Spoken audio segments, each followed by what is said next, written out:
மகாபிரிவாச்சரணம். ஸ்ரீ லலிதாரகசேஷகஸ்ரநாமத்தில் வாக்தேவதைகள் அம்பிகையை சொல்லும் பொழுது ஞான விக்கிரகா என்று சொல்லிவிட்டு அவளை நாம் தெரிந்து கொள்வதற்காக சர்வ வேதாந்த சம்வேத்யா என்று வேதங்களின் மூலமாகத்தான் அறிந்து கொள்ள முடியும் என்று நமக்கு அவளுடைய ஒரு ரூபத்தை பற்றி ஒரு கோடிட்டு காட்டுகிறார்கள்.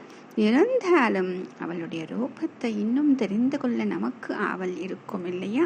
அதற்காக சொல்லப்பட்ட நாமம் ஓம் சத்யானந்த ஸ்வரூபிண்யை நமஹ. ஓம் சத்யானந்த ஸ்வரூபிண்யை நமஹ. இப்போ இது நம்ம இந்த பதத்தை எப்படி பிடிக்கணும் அப்படின்னா, சத்யம் ஆனந்த ஸ்வரூபிணி, அதாவது சத்திய ஆனந்த ஸ்வரூபிணி அப்படின்னு சொல்றது.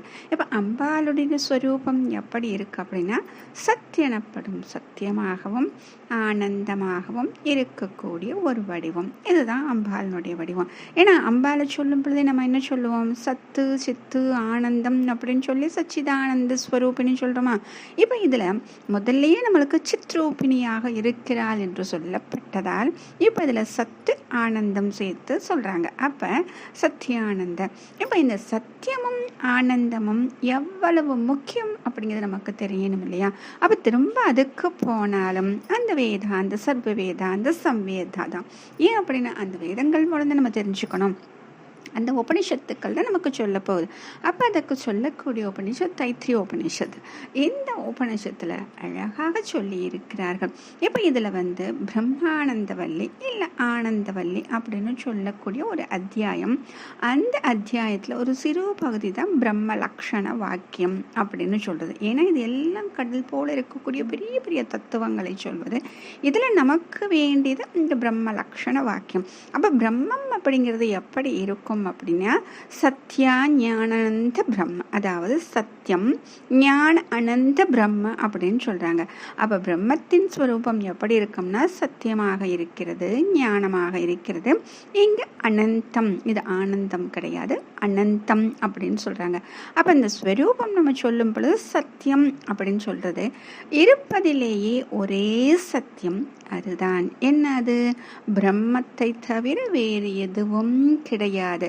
அழகாரி ஆச்சாரியார் சங்கரர் சொல்லியிருப்பாரு, பிரம்ம சத்யா ஜெகத் மித்யா அப்படின்னு சொல்லிடுவார். என்ன அப்படின்னா, நம்மை சுற்றி இருக்கும் ஜெகத், இந்த உலகம் எல்லாமே மித்யை, இது வேஷம், இது நாடகம். அப்ப பிரம்மைவ சத்தியம், பிரம்மம் மட்டுமே தான் சத்தியம். அப்ப அம்பாள் அந்த ஸ்வரூபிணியாக இருக்கிறார். அப்ப சத்தியம் பார்த்தாச்சு. அடுத்தது இப்ப என்ன பார்த்திருக்கோம்? ஞானம் அப்படின்னு ஒண்ணு சொல்லியிருக்காங்க. ஏன்னா சத்திய ஞான அனந்த பிரம்மன் சொல்லியிருக்காங்க. இப்ப ஞானம் சொல்லும் பொழுது முதல்ல நம்ம பார்த்திருக்கோம், அம்பிகை என்ன வடிவமாக இருக்கிறார்? ஞான விக்கிரகா என்று பார்த்தோம். அடுத்தது ஞானத்தை கொடுக்கக்கூடியவர். அப்ப ஞானதா. அப்ப ஞானதா ஞான விக்கிரகா ரெண்டுலையுமே ஞானத்தை பற்றி பார்த்து விட்டோம். அடுத்தது அனந்தம். அனந்தம் அப்படின்னு சொன்னோடனே நம்ம எல்லாருக்குமே தெரியும், முடிவு இல்லாதது. அப்ப முடிவு இல்லாதன்னு அதுக்கு ஆரம்பம் இருக்கா அப்படின்னா இரண்டும் கிடையாது. ஆரம்பமும் கிடையாது, முடிவும் கிடையாது. இந்த ஆனந்தவல்லிங்கிற அத்தியாயத்துல கடைசியா ஆனந்தம் அப்படிங்கிறது எப்படி இருக்கு அப்படின்னு அதுக்கு அழகா ஒரு வரையறை கொடுத்திருக்காங்க. பிரம்மம் என்பது ஆதி அந்தம் இல்லாதது, கால தேசம் கடந்தது, எல்லாவற்றிலும் பரவி எப்போதும் இருப்பது அப்படின்னு சொல்றாங்க. அப்ப நம்முடைய ஆனந்தத்தின் ஸ்வரூபமே அனந்தமாக இருக்கிறது. அப்ப பிரம்மத்தின் ஸ்வரூபமாக இருக்கக்கூடிய இந்த மூன்றையும் இப்ப நம்ம எங்க பார்க்கிறோம்?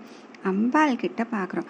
ஆக அம்பாள் வேறு, சத்தியம் வேறு, ஆனந்தம் வேறு அப்படின்னு சொல்லவே முடியாது. இவை மூன்றும் ஒன்றுதான். அப்போ திரும்ப இதற்கு உதவியாக நம்ம பார்க்கணும், அப்போ இதை புரிஞ்சுக்கணும் அப்படின்னா திரும்ப உபனிஷத்து தான். இந்த உபனிஷத்தை யார் சொல்றாங்க அப்படின்னா, பகவான் கிருஷ்ணர். நம்ம எல்லாருக்குமே தெரிந்திருக்கக்கூடிய இந்த பகவத்கீதை 15வது அத்தியாயம், அதுல 15வது ஸ்லோகம்.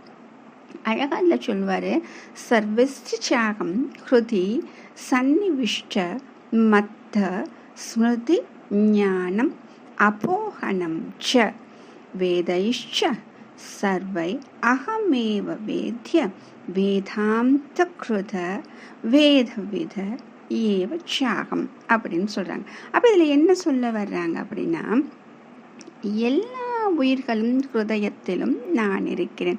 அதுதான் கொடுத்துருக்காங்க சர்வஸ்தி சாகம் கிருதி அப்படின்னு. சரி, அப்போ எனக்குள் இருந்து தான் ஸ்மிருதி அப்படின்னு சொல்லக்கூடிய ஞாபக சக்தி, ஞானம், அடுத்தது மறதின்னு ஒன்று சொல்கிறோமே, அது கூட பகவான் தான் அப்படின்னு சொல்கிறாரு. இந்த மறதி எல்லாமே எங்கேருந்து வருதுன்னு நினைக்கிறீங்க? என்னிடம் இருந்துதான் வருகிறது. அப்ப என்னை எப்படி தெரிந்து கொள்ளலாம் என்றால், எதன் மூலமா தெரிஞ்சுக்க முடியும்? அந்த வேதத்தின் மூலமா தானே தெரிஞ்சுக்க முடியும்.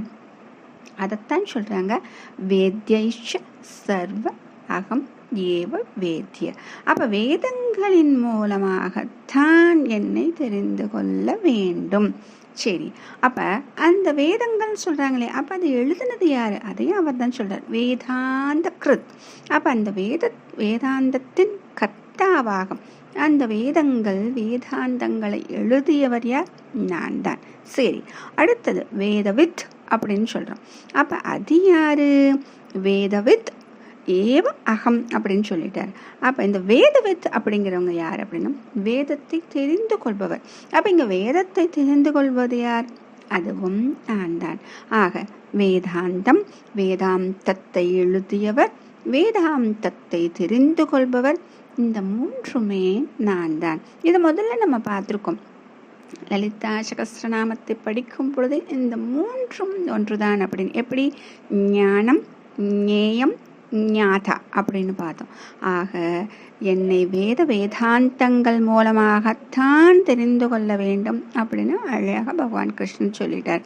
இப்போ பகவான் வேறு கிடையாது, அம்பாள் வேறு கிடையாது, நமக்கு நல்லா தெரிஞ்சிருக்கு இல்லையா?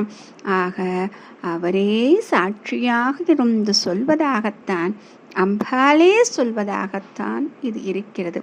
எதற்கு? இந்த சத்யானந்த ஸ்வரூபிணிக்கு விளக்கமாக அவளே சொல்லியிருக்கிறார். மகாபிரியவா சரணம்.